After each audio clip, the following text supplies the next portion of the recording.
Roundy against Gletzer. It's been a titanic matchup today.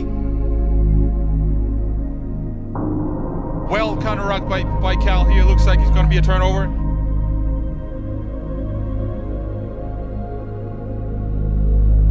The backs and a drop kick. It's Linehan. Unbelievable.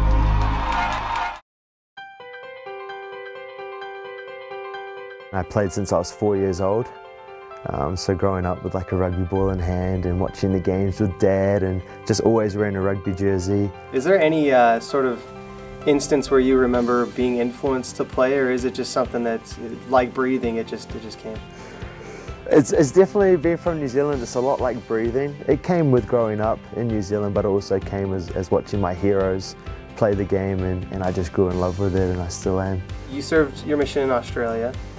Talk about how that kind of changed your style of play. Serving in Australia with the Aussie rules and such a big focus on kicking, all the preparation days that I had, I would just go out and kick around with the members, and I kind of just grew in love with kicking the ball flat and hard. It just benefited my game huge when I came back, and I was able to kind of learn how to kick really well, and that's an asset to my game that wasn't there before. Your decision to come to BYU, how did that opportunity come to you, and then what were your thoughts when you were presented that opportunity? So I came over for general conference and I packed my rugby boots just so I would come down to BYU and have a training with the national champs. I wanted to see what American rugby was like. He was a young man who wanted to come to BYU to study, was very interested in playing rugby as well, so we said, get the paperwork done and let's see where it goes. And I got my visa on the 9th of January and I flew out that evening, and so I got here a few days late for school, but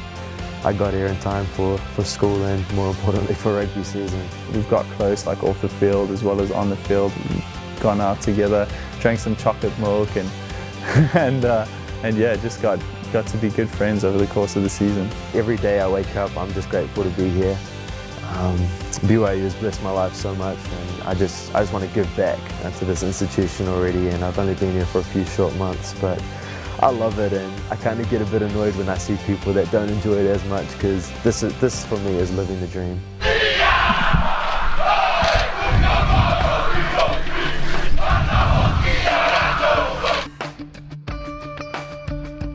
I was really nervous, but at the same time I knew as soon as it came to kickoff time, I would be in my zone, because that's what I've trained for, and I just so happened that I was lucky enough to be in that zone. Little chip forward there by Linehan, and he's going to score. Linehan with the kind bounce goes over for a BYU try. I think there was a lot more than the points he scored. Like, he was very good at being able to direct play. He made the right calls, and so our defense was set and our attack was set at the times that we needed it. And the points were just bonus. And then from then on, I was like, hey, I can do this. I can influence my team, and we can win this game. It's been a titanic matchup today. Well counter-ruck by Cal here. Looks like it's going to be a turnover. We almost lost the ball, and so I called out to Cody. I was like, Cody, blue, which is just give me the ball. Out to the backs, and a drop kick. It's Linehan. Unbelievable. The game is over. I was just getting up, and so I looked for the poles and looked to the ref, and I was like, no way, there's got to be time, you know? Saw that it was time and just celebrated with the rest of the team. The freshman from Auckland, New Zealand has been on fire. I struggle explaining it. I kind of get a little bit emotional explaining it, because I've been playing rugby for so long. That's what I trained for, and to kind of give back to what BYU's given me, it was just an amazing moment, and I was just proud to represent the Y that way.